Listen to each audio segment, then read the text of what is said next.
Hello guys, welcome back to another video of RG Coding Tips. Akoy nga sidi Python Basics for Beginners adugi makha tarapda project laktadugi ahum suba project tu nainagani. Ngasi project sida karamlo project oidino haibdo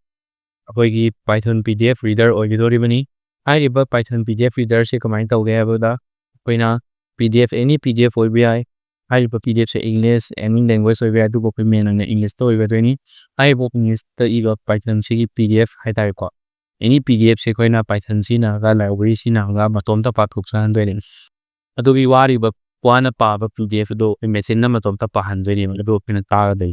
Isam san no page matom ta read out ta hanga doin ba. Aduna adugumba Python gi code sina ga kumaina read out ta hanga hype do ding si video se ne ga doin. So let's start the video.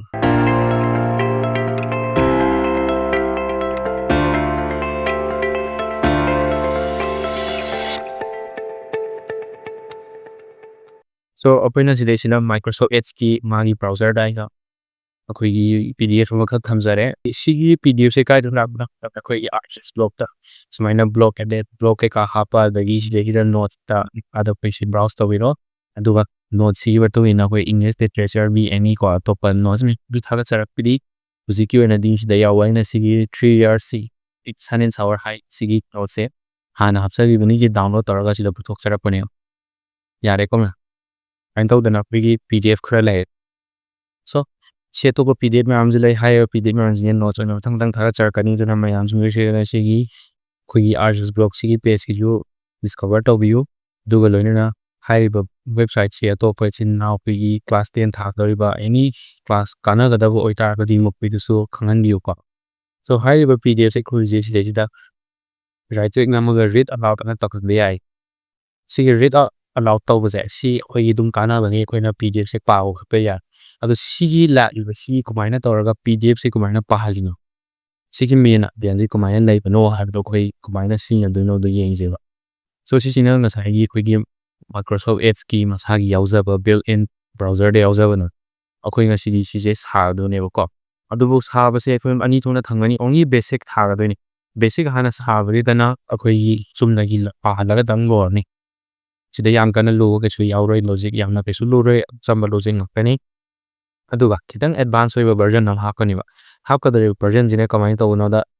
koi gi graphical user interface hai tai GUI hakka de haibadi koi paabdu di mato da pa sa hangani adubu koi na kamai na ngasai e che kamai na run dogani aduga lo na browse koi gi file kamai khangani aduga paring stop to han ba resume to han ba du do hakani adubu adugumduna khoi ngasai advance oina thamdoine aduna project se mate ko yem biba adu rena full ending agadi full jeng biba kasu kaido aduna so ai to na khoi ngasi project sa do ne so season han introduction lere hoje khoi mangon da sanga da requirements khoi use ahan matam da khoi gi py pdf2 han lo sina ni so maje python package amani hai ma python package kai onam no maje oi pdf file sina na lo habdi pdf file do kana handle dong either read OBI, close OBI, open the OBI, any PDF ko mari le ba atugumba thabak tharam jing dong asai gi py PDF sina sinaga doin next ta pytt sx3 hai pytt sx3 hai je kaino ha matam da ma je khoi gi system da gi voice to khat ne ba ko system da gi voice to khat ni duga sx hai je ko ta la yo python py de tt jene text to speech hai text to speech x3 as in my version ne ko I was Python DSX3 as you can initialize text to speech initialize to the nequina text currently ni PDF to the our contents in the text to when I read the text to speech pitamakta crashigi Python DSX ki have the package modules as in the dunya also with a custom tick in turn I have a custom tick in target GUI applications have the scene never so mama pet kambirangani kintar kumhaina sina video addo aduga mona khoisila na mo custom tikintar sina beni bibizuna koi ki kitang magi phajak thwan da GUI do phajan ba khele so du kumai toraga implement to no do yam pun ni si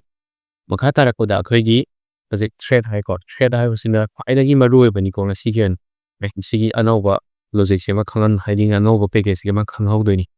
thread ai je khoi gi function se concurrently ko ama tawring ida ama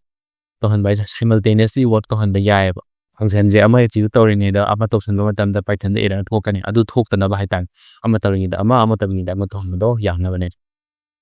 ꯑꯃꯨꯛꯇꯪꯒ ꯄꯨꯂꯞ work ꯇꯧꯍꯟꯕ ꯁꯣ ꯍꯥꯏꯔꯤꯕꯁꯤ ꯔꯤꯀ꯭ꯋꯥꯏꯔꯃꯦꯟꯠꯁ ꯃꯔꯤꯁꯦ ꯆꯪꯒꯅꯤ ꯁꯣ ꯔꯤꯀ꯭ꯋꯥꯏꯔꯃꯦꯟꯠꯁ ꯃꯔꯤꯁꯦ ꯑꯩꯈꯣꯏ install ꯄꯨꯂꯞ ꯇꯧꯁꯜꯂꯅꯤ ꯑꯗꯨꯒ ꯂꯣꯏꯅꯅ ꯁꯦꯝꯃꯗꯣꯏ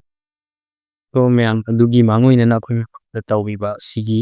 ꯖꯦꯃꯤꯅꯥꯏꯒꯨꯝꯕ AI chatbot ꯀꯃꯥꯏꯅ ꯁꯦꯝꯒꯅꯤ ꯀꯔꯝꯍꯥꯏꯅ ꯁꯦꯝꯒꯅꯤ ꯍꯥꯏꯕꯁꯦ ꯁꯤꯒꯤ ꯃꯇꯥꯡꯗ ꯑꯩꯈꯣꯏ ꯚꯤꯗꯤꯑꯣ ꯈꯔ ꯂꯩꯖꯈ꯭ꯔꯕꯅꯤ ꯃꯌꯥꯝ ꯁꯤꯒꯤ ꯚꯤꯗꯤꯑꯣꯁꯤꯁꯨ ꯌꯦꯡꯕꯤꯌꯨ ꯍꯥꯏꯔꯤꯕ ꯚꯤꯗꯤꯑꯣꯁꯦ ꯑꯩꯈꯣꯏꯒꯤ ꯄꯥꯏꯊꯟꯒꯤ ꯑꯦꯅꯤ ꯄ꯭ꯔꯣꯖꯦꯛ ꯃꯈꯥ ꯑꯩꯈꯣꯏꯒꯤ ꯀꯣꯔꯁꯀ ꯃꯔꯤ ꯂꯩꯅꯕꯗꯤ ꯅꯠꯇꯦ ꯕꯠ ꯑꯇꯣꯞꯄ ꯄ꯭ꯔꯣꯖꯦꯛ ꯑꯃ ꯑꯣꯏꯒꯗꯣꯏꯅꯤꯀꯣ ꯑꯗꯨꯒ ꯃꯔꯤ ꯂꯩꯅꯕꯅꯤ ꯑꯗꯨꯒꯤ ꯃꯈꯥ ꯇꯥꯔꯛꯄ ꯄ꯭ꯔꯣꯖꯦꯛꯁꯨ ꯑꯗꯨꯝ ꯍꯥꯞꯆꯔꯛꯀꯅꯤ ꯍꯧꯖꯤꯛꯇꯤ ꯃꯣꯏ ꯉꯁꯤꯒꯤ ꯑꯣꯏꯅꯗꯤ ꯁꯤꯗ ꯂꯩꯔꯤꯕꯁꯦ ꯄꯥꯏꯊꯟ ꯕꯦꯁꯤꯛꯁ ꯐꯣꯔ ꯕꯤꯒꯤꯅꯔꯁꯀꯤ ꯃꯈꯥ ꯇꯥꯔꯛꯄ ꯑꯍꯥꯟꯕꯗ ꯑꯩꯈꯣꯏ ꯄꯥꯏꯊꯟ ꯄꯥꯁꯋꯥꯔꯗ ꯖꯦꯅꯦꯔꯦꯇꯔ ꯇꯧꯈ꯭ꯔꯦ ꯖꯦꯃꯤꯅꯥꯏꯒꯨꯝꯕ ꯑꯦꯞ ꯑꯃ ꯁꯦꯝꯈ꯭ꯔꯦ ꯑꯣꯀꯦ ꯁꯤꯁꯤꯅ ꯑꯩꯈꯣꯏꯒꯤ ꯉꯁꯥꯏꯒꯤꯀꯣ ꯄꯥꯏꯊꯟ ꯄ꯭ꯔꯣꯖꯦꯛꯇꯣ ꯑꯩꯈꯣꯏ ꯁꯤ ꯄꯥꯏꯊꯟ ꯕꯦꯁꯤꯛꯁ ꯐꯣꯔ ꯕꯤꯒꯤꯅꯔꯁ ꯀꯣ ꯁꯤꯁꯤꯗꯤ ꯃꯈꯥ ꯀꯟꯇꯤꯅ꯭ꯌꯨꯁꯟꯗ ꯄ꯭ꯔꯣꯖꯦꯛ ꯑꯣꯏꯅ ꯂꯥꯛꯄꯅꯦꯕ ꯁꯣ ꯍꯥꯏꯔꯤꯕ ꯄ꯭ꯔꯣꯖꯦꯛꯁꯤ ꯁꯤꯗꯒꯤꯗ ꯏꯁꯀ꯭ꯔꯤꯟꯁꯣꯠ ꯑꯦꯞꯁ ꯀꯃꯥꯏꯅ ꯁꯦꯝꯒꯅꯤ ꯍꯥꯏꯕꯒꯤ ꯄ꯭ꯔꯣꯖꯦꯛ ꯂꯥꯛꯈ꯭ꯔꯕꯅꯦꯕꯀꯣ ꯉꯁꯤꯒꯤ ꯚꯤꯗꯤꯑꯣꯁꯤꯗ ꯁꯨꯃꯥꯏꯅ ꯂꯩꯔꯦ ꯁꯣ ꯑꯩꯈꯣꯏ ꯑꯍꯥꯟꯕꯗ ꯀꯩ ꯇꯧꯒꯅꯤ ꯍꯥꯏꯕꯗ ꯄꯥꯏꯊꯟ ꯏꯟꯚꯥꯏꯔꯣꯟꯃꯦꯟ ꯁꯦꯝꯃꯁꯦꯕ ꯄꯥꯏꯊꯟ ꯏꯟꯚꯥꯏꯔꯣꯟꯃꯦꯟ ꯁꯦꯝꯅꯕꯒꯤꯗꯃꯛꯇ ꯁꯤꯗꯩꯁꯤꯗ ꯑꯩꯈꯣꯏꯒꯤ ꯑꯦꯠ ꯏꯟꯇꯔꯄ꯭ꯔꯦꯇꯔ ꯅꯝꯃꯅꯤ ꯑꯦꯠ ꯌꯨ ꯏꯟꯇꯔꯄ꯭ꯔꯦꯇꯔ ꯑꯦꯠ ꯂꯣꯀꯦꯜ ꯏꯟꯇꯔꯄ꯭ꯔꯦꯇꯔ ꯑꯗꯨꯒ ꯑꯅꯧꯕ ꯁꯨꯃꯥꯏꯅ ꯑꯃ ꯖꯦꯅꯦꯔꯦꯠ ꯇꯧꯍꯜꯂꯅꯤ ꯑꯣꯀꯦ ꯂꯥꯛꯑꯦ ꯖꯦꯅꯦꯔꯦꯠ ꯅꯝꯃꯨꯔꯦꯀꯣ ꯁꯣ ꯁꯤꯁꯤꯅ ꯑꯅꯧꯕ ꯚꯔꯆꯨꯋꯦꯜ ꯏꯟꯚꯥꯏꯔꯣꯟꯃꯦꯟ ꯑꯃꯈꯛ ꯁꯦꯝꯃꯅꯤ ꯍꯥꯏꯔꯤꯕ ꯏꯟꯚꯥꯏꯔꯣꯟꯃꯦꯟꯁꯤ ꯑꯩꯈꯣꯏ ꯑꯦꯛꯇꯤꯚꯦꯠ ꯇꯧꯔꯁꯤ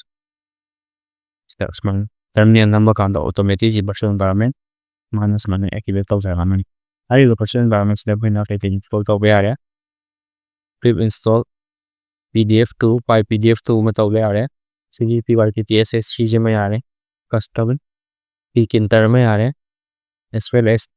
ꯃꯗꯨ ꯌꯥꯔꯦ ꯍꯥꯏꯔꯤꯕꯁꯤꯡꯁꯤ ꯏꯟꯁꯇꯣꯜ ꯇꯧꯁꯟꯕ ꯌꯥꯔꯦꯕꯀꯣ ꯑꯗꯨꯅ ꯁꯤ ꯑꯦꯟꯇꯔ ꯅꯝꯕꯅꯤ ꯁꯤ ꯑꯦꯟꯇꯔ ꯅꯝꯕ ꯀꯥꯟꯗ ꯃꯇꯣꯝꯇ ꯏꯟꯁꯇꯣꯜ ꯇꯧꯔꯛꯑꯅꯤ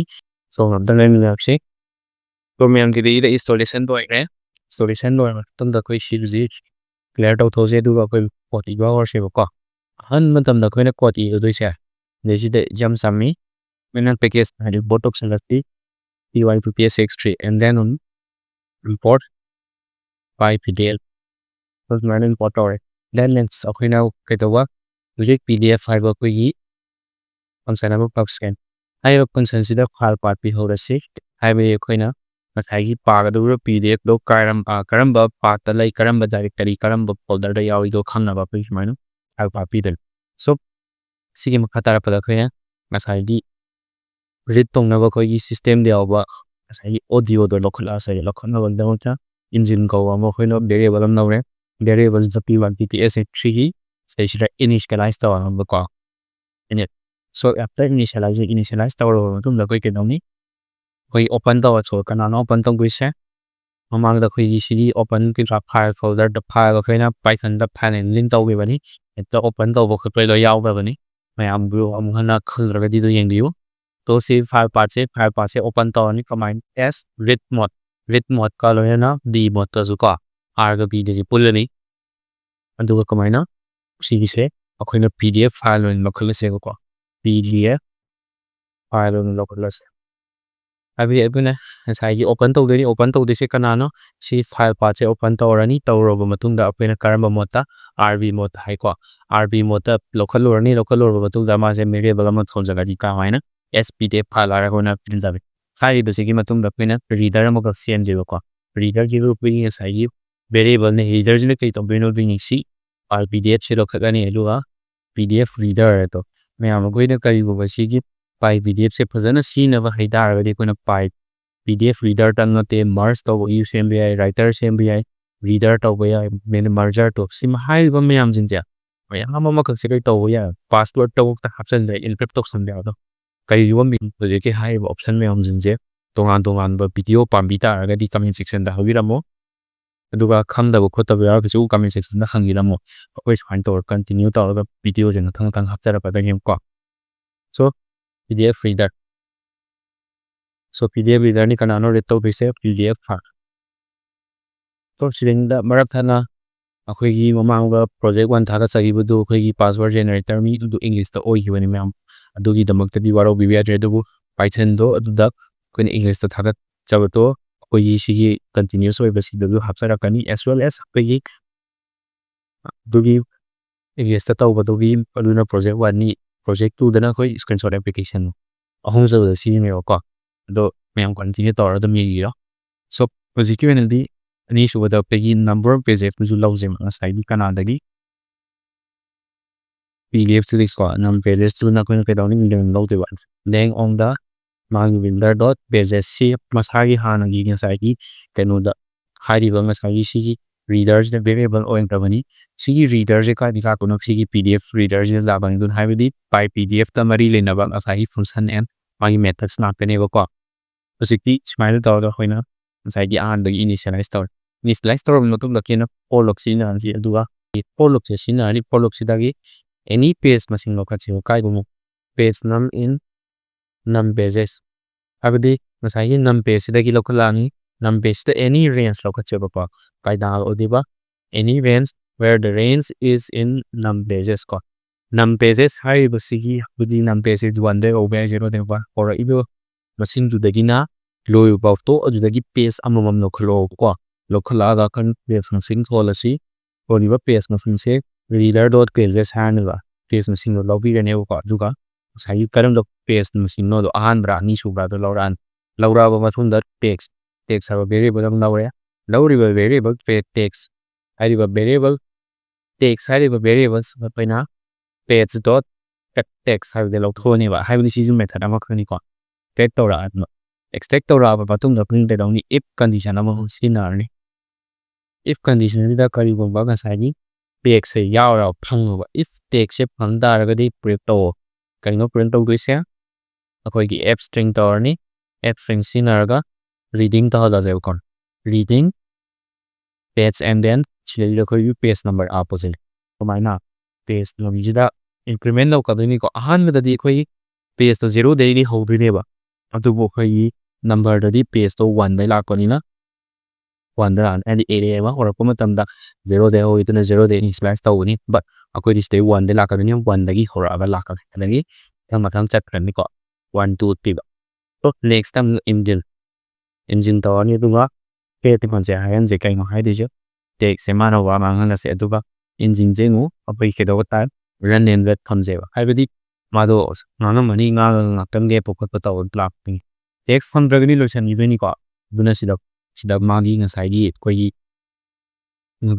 ꯔꯤꯠ ꯇꯧꯅꯕ ꯍꯥꯏꯇꯥꯔꯦ PDFꯁꯦ ꯔꯤꯠ ꯇꯧꯅꯕ ꯐꯪꯁꯟꯁꯦ ꯁꯤꯗ ꯂꯣꯏ ꯀꯣ ꯁꯤꯒꯤ ꯐꯪꯁꯟꯗꯨ ꯀꯧꯅꯕꯒꯤꯗꯃꯛꯇ ꯑꯩꯈꯣꯏ if ꯍꯥꯏꯔꯒ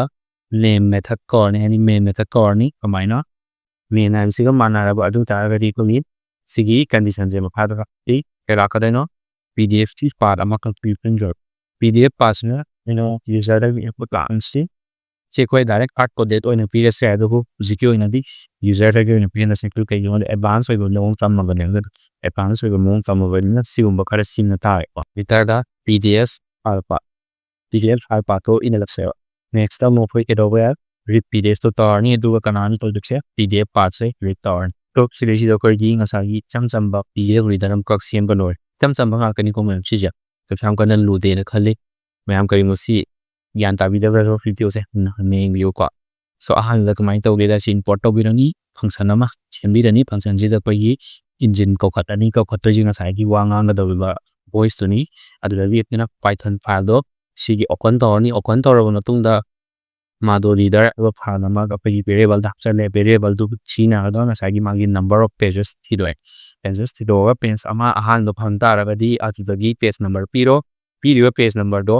ꯇꯦꯛꯁ ꯂꯧꯊꯣꯛꯑꯣ ꯇꯦꯛꯁ ꯂꯧꯊꯣꯛꯑꯒ ꯇꯦꯛꯁꯇꯣ ꯈꯪ ꯇꯥꯔꯒꯗꯤ ꯄꯦꯖ ꯅꯝꯕꯔ ꯍꯥꯏꯔꯤꯕ 1 ꯈꯟꯕꯒ ꯑꯗꯩ ꯍꯧꯔꯒ ꯑꯩꯅ ꯄꯥꯕ ꯐꯥꯎꯗꯤ ꯄ꯭ꯔꯤꯟꯠ ꯇꯧꯔꯛꯇꯣꯏ ꯄ꯭ꯔꯤꯟꯠꯇꯨꯗꯅ ꯔꯤꯗꯤꯡ ꯄꯦꯖ 1 ꯄꯦꯖ 2 ꯆꯠꯈꯤꯗꯣꯏꯅꯤ ꯑꯗꯨꯒ ꯇꯦꯛꯁ ꯊꯦꯡꯅꯔꯀꯥꯟꯗ ꯃꯥꯅ ꯋꯥꯍꯩꯗꯣ ꯇꯦꯛꯁꯇꯣ ꯍꯥꯞꯍꯟꯗꯣꯏꯅꯦꯕꯀꯣ ꯃꯇꯣꯝꯇ ꯔꯤꯠ ꯇꯧꯖꯍꯟꯗꯣꯏꯅꯦ ꯑꯗꯨꯒ ꯉꯥꯛꯇꯪ ꯉꯥꯏꯔꯦꯕ ꯁꯨꯃꯥꯏꯅ ꯇꯧꯗꯅ ꯑꯩꯈꯣꯏꯒꯤ ꯃꯦꯟ ꯐꯪꯁꯟꯗ ꯑꯃꯨꯛ ꯉꯁꯥꯏꯒꯤ ꯑꯩꯈꯣꯏꯅ ꯂꯩꯔꯤꯕꯗꯣ ꯌꯨꯖꯔꯗ ꯑꯦꯟꯇꯔ ꯇꯧꯍꯜꯂꯅꯤ ꯀꯩꯅꯣ ꯑꯦꯟꯇꯔ ꯇꯧꯍꯟꯗꯣꯏꯁꯦ ꯐꯥꯏꯜ ꯄꯥꯔꯠ ꯑꯣꯐ ꯗ PDFꯀꯤ ꯐꯥꯏꯜ ꯄꯥꯔꯠꯇꯣ ꯑꯦꯟꯇꯔ ꯇꯧꯍꯜꯂꯅꯤ ꯑꯗꯨꯒ ꯂꯣꯏꯅꯅ PDFꯇꯣ ꯄꯥꯗꯣꯏꯅꯦ ꯄꯣꯠꯁꯦ ꯔꯟ ꯇꯧꯔꯦ ꯔꯟ ꯇꯧꯕ ꯀꯥꯟꯗ ꯃꯥꯒꯤ ꯐꯥꯏꯜ ꯄꯥꯔꯠ ꯑꯃ ꯄꯤꯌꯣ ꯍꯥꯏꯀꯣ ꯐꯥꯏꯜ ꯄꯥꯔꯠꯁꯦ ꯑꯩꯅ ꯀꯔꯤꯅꯣ ꯂꯤꯞꯇꯣꯞ PDFꯁꯦ ꯍꯥꯞꯄꯨꯔꯦ ꯈꯜꯂꯣ ꯑꯗꯨ ꯇꯥꯔꯒꯁꯨ ꯔꯤꯜ PDF ꯏꯕ ꯀꯥꯟꯗ ꯂꯥꯟꯕꯅꯦꯕꯀꯣ as well as ꯑꯩꯅ ꯀꯔꯤꯒꯨꯝꯕ ꯃꯥꯒꯤ ꯋꯤꯠ ꯐꯣꯜꯗꯔꯗꯒꯤ ꯑꯃ ꯆꯪꯁꯤꯜꯂꯒ ꯏꯗꯣ ꯍꯥꯏꯔꯒ ꯁꯤꯗꯩꯁꯤꯗ rip.pk ꯍꯥꯏꯁꯤꯗꯁꯨ ꯑꯗꯨꯝ ꯂꯥꯛꯅꯦꯕ ꯃꯔꯝꯗꯤ ꯉꯁꯥꯏꯒꯤ ꯍꯥꯏꯔꯒꯗꯤ ꯑꯩꯈꯣꯏ ꯐꯨꯜ ꯄꯥꯠ ꯄꯤꯌꯣ ꯍꯥꯏꯌꯦꯕꯀꯣ ꯑꯗꯨꯅ ꯐꯨꯜ ꯄꯥꯠ ꯄꯤꯅꯕꯒꯤꯗꯃꯛꯇ ꯑꯩꯁꯦ ꯑꯃꯨꯛꯀ ꯍꯟꯅ ꯔꯟ ꯇꯧꯋꯦ ꯔꯟ ꯇꯧꯔꯒ ꯁꯤꯗꯩꯁꯤꯗ ꯕꯤꯠꯁꯤꯗ ꯔꯥꯏꯠ ꯀ꯭ꯂꯤꯛ ꯅꯝꯃꯣ ꯀꯣꯄꯤ ꯄꯥꯠꯁꯦ ꯂꯧꯔꯣ ꯑꯗꯨꯒ ꯁꯤꯒꯤ ꯄꯥꯠꯁꯦ ꯂꯧꯔꯣ ꯑꯦꯛꯁꯇ꯭ꯔꯥ ꯄꯥꯠꯁꯦ ꯂꯧꯔꯀꯥꯟꯗ ꯉꯁꯥꯏꯒꯤ ꯑꯩꯅ ꯄꯦꯁ ꯇꯧꯁꯜꯂꯤ ꯄꯦꯁ ꯇꯧꯕ ꯀꯥꯟꯗ ꯔꯟ ꯇꯧꯁꯤ ꯃꯌꯥꯝꯁꯦ ꯔꯟ ꯇꯧꯕ ꯀꯥꯟꯗ ꯁꯨꯡꯁꯣꯏ ꯁꯣꯏꯗꯅ ꯄꯥꯕ ꯍꯧꯔꯛꯀꯅꯤ ꯑꯩꯈꯣꯏ ꯁꯤ ꯄꯥꯕꯁꯦ ꯉꯥꯏꯍꯥꯛꯇꯪ ꯇꯥꯁꯤꯀꯣ ꯁꯤꯗꯩꯁꯤꯗ ꯃꯥꯅ ꯑꯦꯔꯔ ꯂꯩꯕ ꯑꯦꯔꯔꯁꯤ ꯀꯩꯅꯣ ꯍꯥꯏꯕ ꯃꯇꯝꯗ ꯑꯦꯛꯁꯇ꯭ꯔꯦꯛ ꯇꯦꯛꯁ ꯍꯥꯏꯕꯗꯤ ꯗꯤꯄ꯭ꯂꯤꯀꯦꯠ ꯇꯧꯋꯦ ꯑꯗꯨꯗꯤ ꯃꯥꯁꯤ ꯐꯪꯁꯟꯁꯦ ꯁꯤꯖꯤꯟꯅꯗ꯭ꯔꯦ ꯑꯗꯨꯒꯤ ꯃꯍꯨꯠꯇ ꯑꯦꯛꯁꯇ꯭ꯔꯦꯛ ꯇꯦꯛꯁꯇꯣ ꯀꯩꯅꯣ ꯁꯤꯅꯣ ꯍꯥꯏꯕꯀꯣ ꯗꯦꯠ ꯁ꯭ꯀꯣꯔ ꯁꯤꯖꯤꯟꯅꯔꯒ ꯁꯤꯅꯣ ꯑꯣꯀꯦ ꯁꯤ ꯑꯅꯧꯕ ꯑꯞꯗꯦꯠꯅꯤ ꯍꯥꯟꯅ ꯑꯩꯈꯣꯏꯅ ꯂꯩꯔꯤꯕ ꯄ꯭ꯔꯣꯒ꯭ꯔꯥꯝꯗꯗꯤ ꯁꯤꯒꯤꯁꯦ ꯁꯤꯖꯤꯟꯅꯔꯝꯕꯅꯦꯕ ꯍꯧꯖꯤꯛꯇꯤ ꯑꯣꯟꯈ꯭ꯔꯦꯀꯣ ꯑꯗꯨꯅ ꯁꯤꯒꯤ ꯑꯩꯈꯣꯏꯒꯤ ꯑꯅꯧꯕꯗ ꯂꯦꯇꯦꯁ ꯑꯞꯗꯦꯠ ꯁꯤꯁꯨ ꯑꯩꯈꯣꯏ ꯈꯪꯖꯤꯟꯕ ꯐꯩ ꯑꯗꯨ ꯃꯌꯥꯝ ꯁꯤꯁꯤꯁꯨ ꯑꯩꯈꯣꯏꯒꯤ ꯁꯨꯃꯥꯏꯅ ꯀꯟꯁꯣꯜꯗ ꯇꯔꯃꯤꯅꯦꯜꯗ ꯁꯨꯃꯥꯏꯅ ꯑꯦꯔꯔ ꯊꯣꯛꯂꯛꯏꯕꯁꯦ ꯁꯤ ꯀꯃꯥꯏꯅ ꯁꯤꯖꯤꯟꯅꯗꯣꯏꯅꯣ ꯍꯥꯏꯕꯗꯣ ꯁꯤ ꯄꯨꯟꯅ ꯈꯪꯃꯤꯟꯅꯁꯤ ꯍꯧꯖꯤꯛꯀꯤ ꯑꯣꯏꯅꯗꯤ ꯑꯩꯈꯣꯏ ꯁꯤꯗꯩꯗ ꯇ꯭ꯔꯦꯛꯇꯦꯁꯦ ꯁꯤꯖꯤꯟꯅꯔꯅꯤꯀꯣ ꯔꯟ ꯇꯧꯔꯦ. Poetry 3 years she grew in sun and shower. William Wordsworth. 1 RJ's blog. English literature. RJ's blog. English literature. Poetry notes. Answer the following questions in about 40 words each. Brave button number come play. To so ito na oi yes I keyboard interaction thokure. Kumaina handle tawli to matang bi sigi makata pa da yin ni se ko. So sida part 1 doi. Marakthana Nailid Imphal Deemed to be University Higher Institute Asigi Oina Admission 2025-2026 Hangtokle Higher Admission Asida Course Open Tauriba Singna MTech, MCA, MSc, BCA, BSc, PGDCA, Diploma Sigumba Course Mamsi Yauriba Higher Course Sing Asida Register Tosan Viduna Koigi Nailid Imphal Sida Tambagi Tanjadu Lobiu Higher Sigi Registration last date na Lagliba 20 May Megi tang kunse sida oigadoini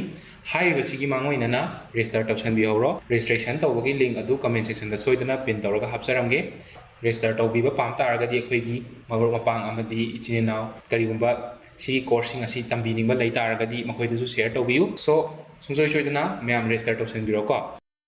To mayam kusi powder kay part 1 da sigi kumaina basic oina tamgani do khangi ani ju part ati koi GUI lama khapak se ba GUI ko kumaina tawni do punai na si so adugi badamakta ai sida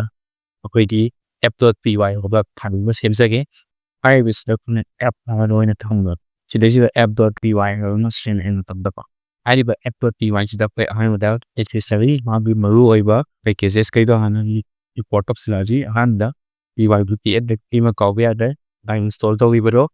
pdf so kawya da home subada custom tilder do sishina beni ko custom tikinter jekmen sujalaga TK na kaursi or CTK na samjalasin. Then next up by heading the ko adun labi share import oras. So how do we handle different import ora? After she import ora bolo tung da koina saiki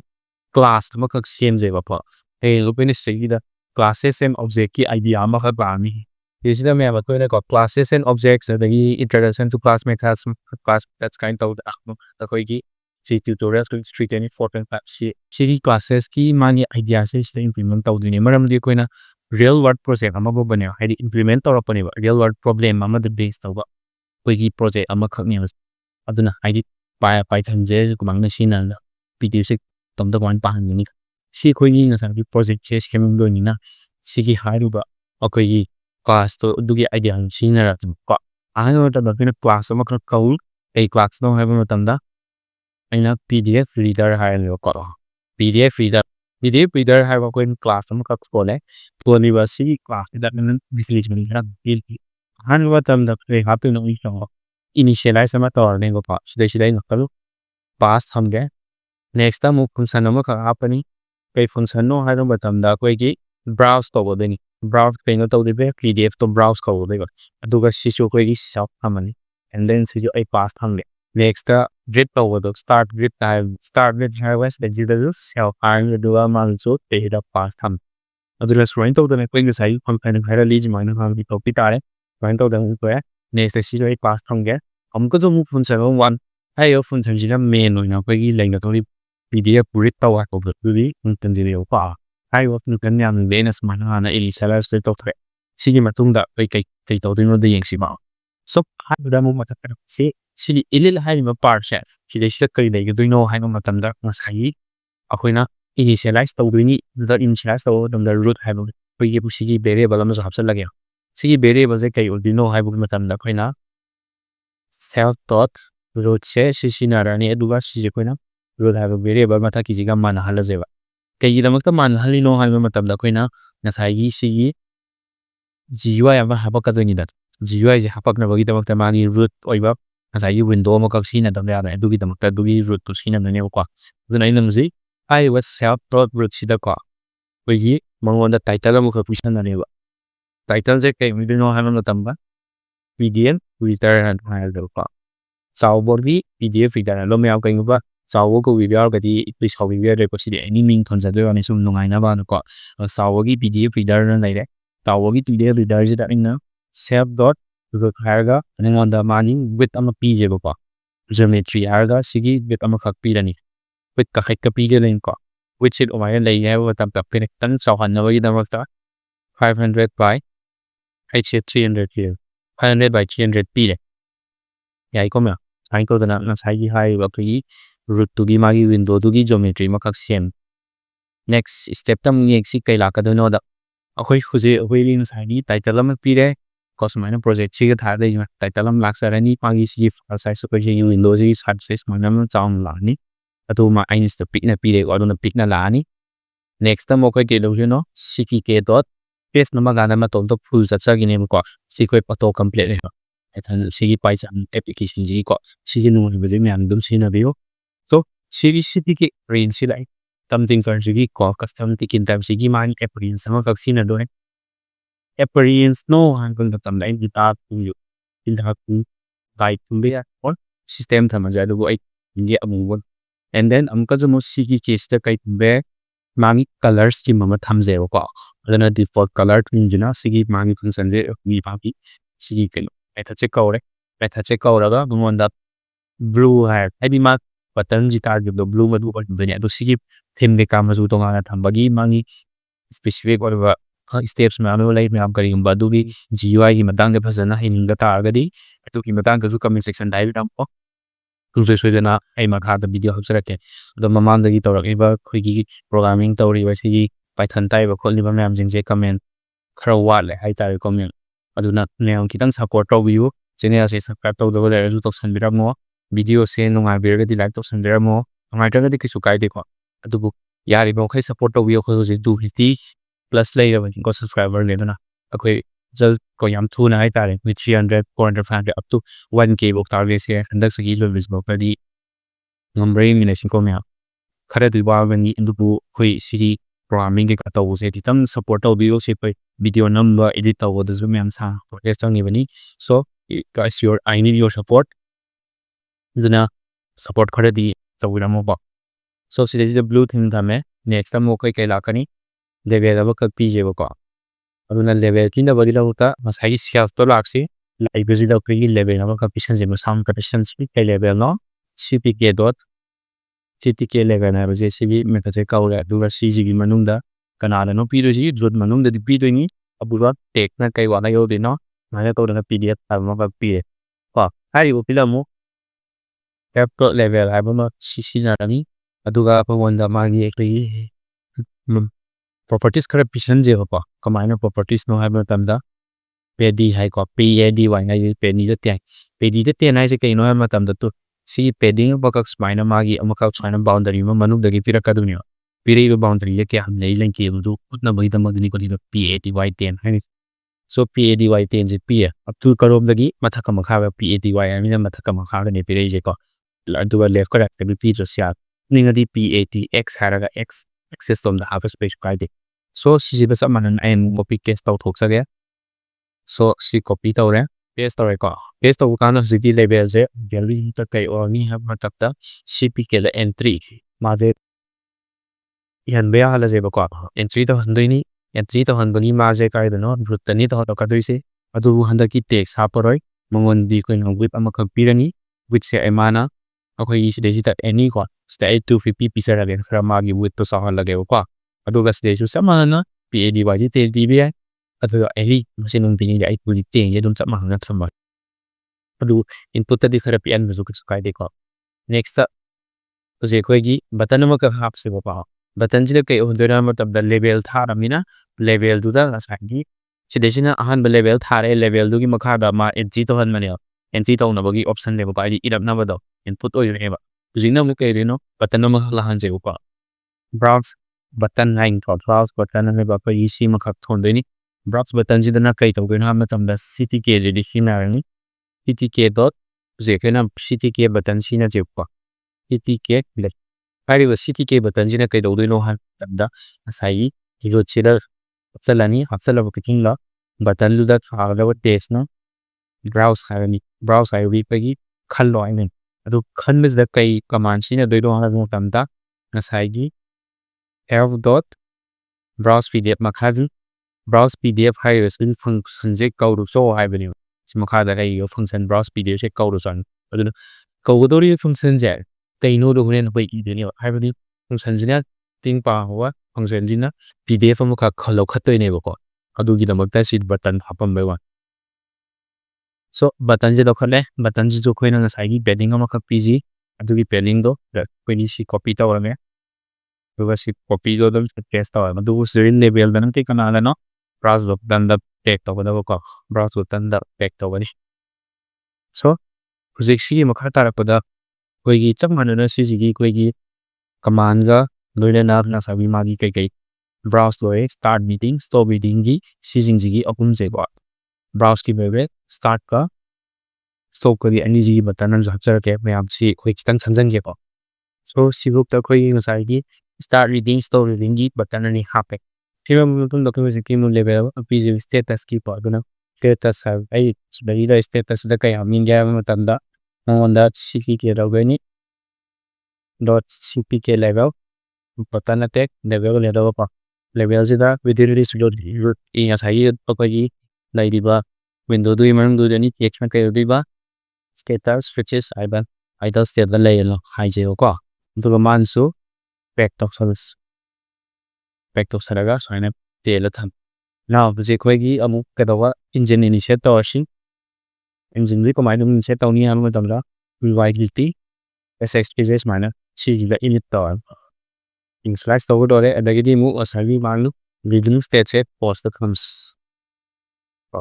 habidi mangje bit tawte an the rit taw jeni ma bana adagi on click tor kan the different la ka beni bana tu lakni current page se 0 thamsi next mu sell dot total page so by to pe ko total page bizu 0 thumbs window rana saki wai init engine initialize tore reading state false thame padri abani current page suma 0 da lagi total page so khoi masing khangde ani to dana lay ru kam yam gyan da na wi da le ko sigi makha tara ko da koi gi sai si hai mu ka function jing je ira ka to ni mu ko ko je khoi na ran to ko da su ma blum pass to ra to khadui ko adu ran to su ya ga roi kai yo da koi ji function call to du adu ga loina na sai gi class si na da do Kuzi class sina na ba da gi function je sina na wi da makha khoi kai do ya bu matam da main la chana makha tens main la thai na ma na ba ta ta ga di akoi root ko na sai gi steady da root ko ko gi dere ga ma la wai to check na initialize ta ni ctk dot ctk ha ba se kai na ko ni ko ko ro tung da app ama khang ni pe check na no run da wi se pdf reader je run ta ni adu within this kana three root option da ko adu ko long na pe adu root sila kai dan to no main root ba main te pe dan to bu ni to si jina ko ring sa gi main function do dan to na bal ko mar ka pass api ko du na ko na button ka nam da kem ta chak kiroi so hu si gi po che dan to wi si kai mo si de ma thona ta ga di ko ma kha ni function jin je function wa lo ri ga mari je complete to sum ya du ni lo ko so si ko me run to ring mina si ya ba ya da ba do ko so I see tàu đấy window bộ thule có cái châu rạp yang cái nó châu nó tép pi giờ lum có pic nó thule по ней до CD сейчас tàu đúng nhảy có so tàu là coi gì PDF khalo nó thule đấy nó sẽ browse nó mày kem sẽ tìm mà làm đi mà sẽ pass state lấy kem tu function e đi start meeting सब माने stop सब माने कोई kem thì e rồi so sẽ bị pass tham bài na có sẽ working oi no problem no errors pa sẽ coi gì mà khá ta có đó cái đó apa puya ni link si ko to han da khri browse tawraga komaina pdf ko khandu no da yin si from tikinter sina si report tikinter di maskagi hana de user da javani pamla na tikinter da di photo si kana no file loading module ma kha khane photo sane import of file dialog hai bani ko file dialog hai budi file dialog hai ba ko yin sa yi si package amakha kinter da import aw hai budi sai dialog amakha lon do ni import chana na ka do ni ka adu da ni bana file path amakha laksi file path se kana no ti se ha ba matam da file dialog to khallo file dialog to ri ax tawro kai taw den open taw de ba ax open file name ko kanga to je adu ga kana file tar sai ka accept to da file tar se only khoi di pdf ne ba karuma text txt file ba ngen any file open to han bagi shu du gi function me amdo don sin am ya ko no basically ni pdf ko tang ni hamna edit pdf file ka khalange give file schema gi maming thole adu ko tholim jiga kana kana logic pe ha ba koi gi dot any problem bi hoisanu mami gi kana abi mami nge pdf na jo adi ju bakat pe ya so ni to kan do khane lokhadi ba file path se pone entry da hala se ma to ta self dot insert na ha to han je insert to dini kaida 0 ko 0 se kaida insert or ka doino file path se ni lo insert or ka dois adu se shna man error ba kai ko kai no ha ma tam da pdf ta masai unresolved ni man previous in entry ha ni so leji da amuk penon tang hai ho ge please da pone na sai ni file path se pisal ne lo pisal laga su matum ta kaksa ba hai nei pa tu tong na ba gi na mo da ane ne am ba do loina mak kap that no hai rin pa ane ne am ba do loina mak ta that halas delete ta halas self ko delete tor ni 0 adu 5 buno aroi ba gra oi ba men mam delete ta la duga mane se besta entry je no define ai se kai lo ham ta ga be ma ta hanjan la do mane okay shi le be je hanjan la me any hanjan be out ro mane ko yaw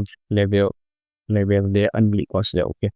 sai to da no yam hanjan do ko chan be su koi kaw ya de ko so se gi da sai gi delete to wa delete to pa khana ni ko ma abi hana yaram ba do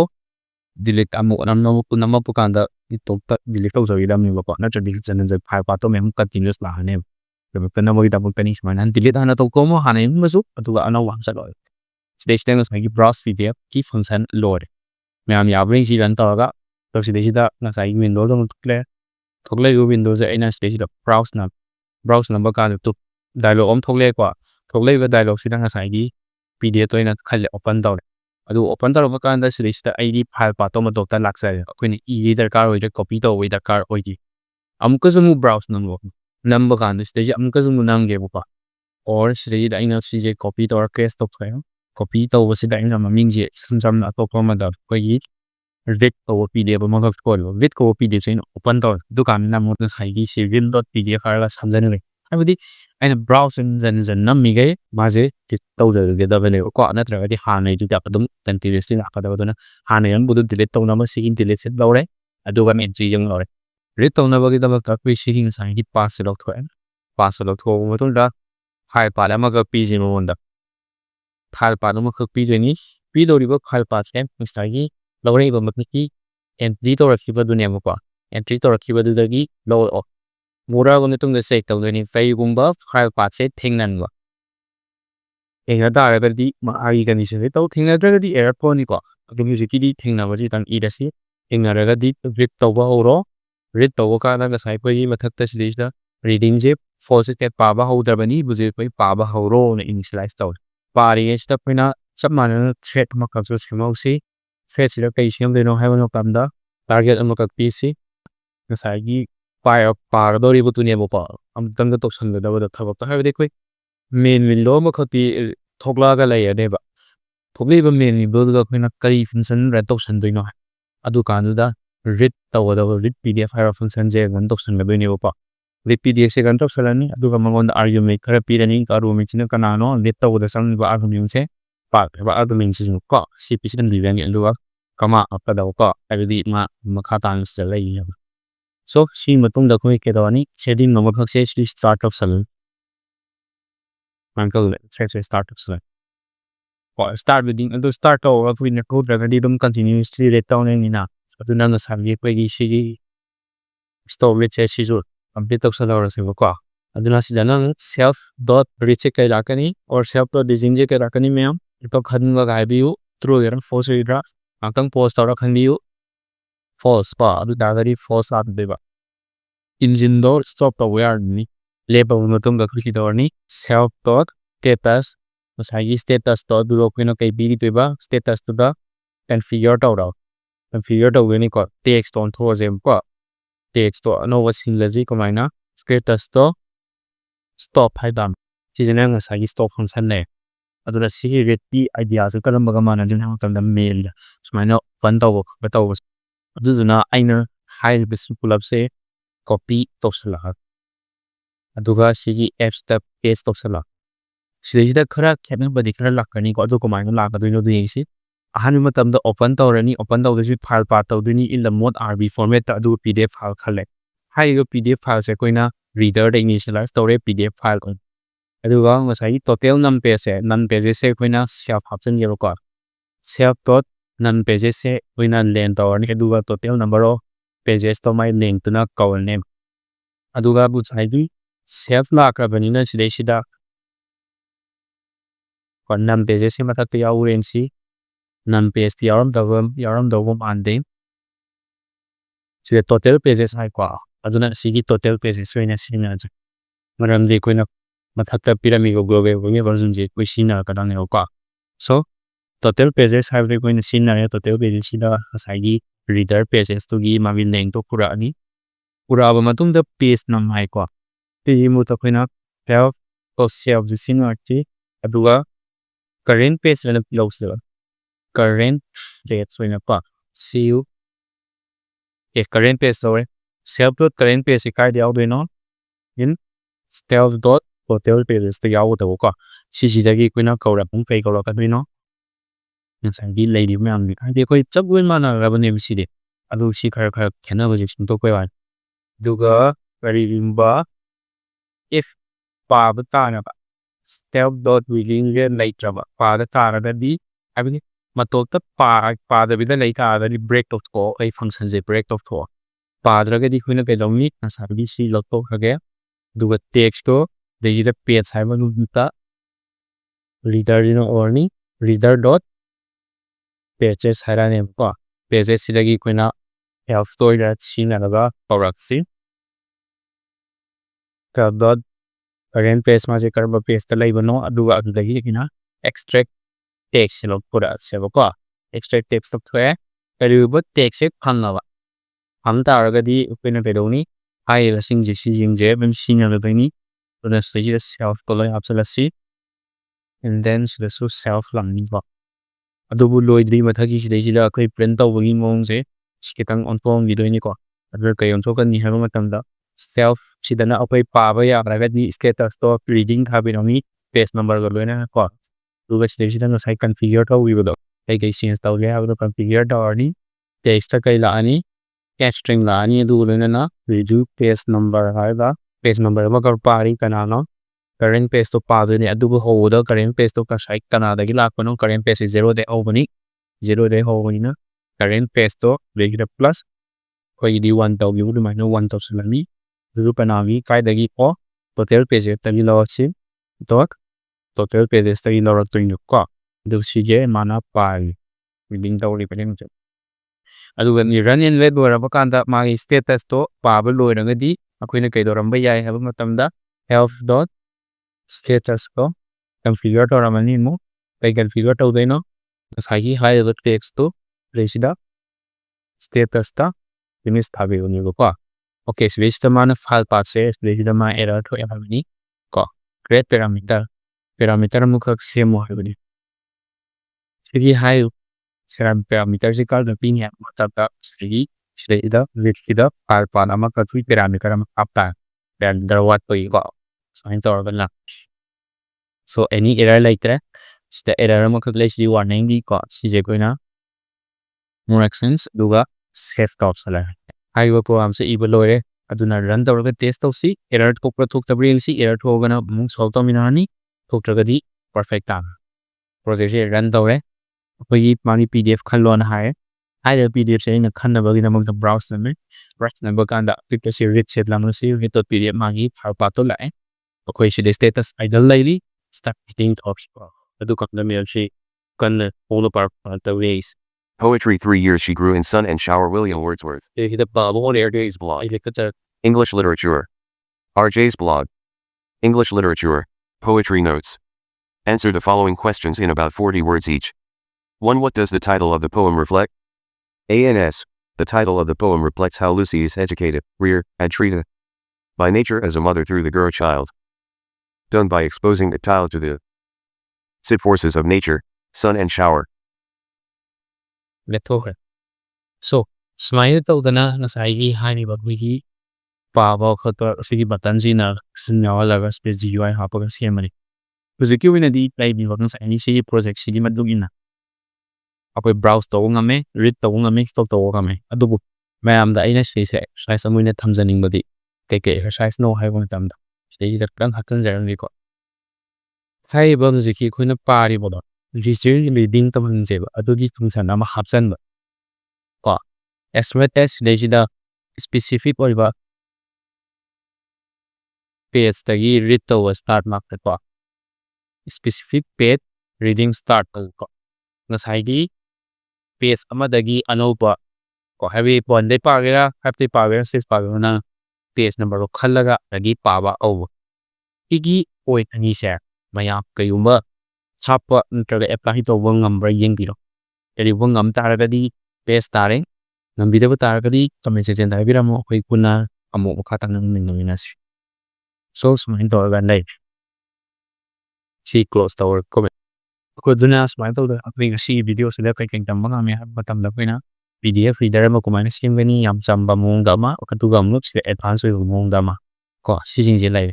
So si da koi class kumain sina gani function kumain sina gani kumain call ta gani punna nai na ko tuga si exercise so me am kumain to bigi video se comment section da biramo tuga nungai di taragadi like to biramo tuga channel si so subscribe to san biramo koi friend circle sing da share to bi sung soi na koi gi channel se bu grow to da mating pam bi ngai to na hanjan haijari long see you in a di matang sai na sanjari me ha. Thank you so much guys for watching today's video and I will see you next time.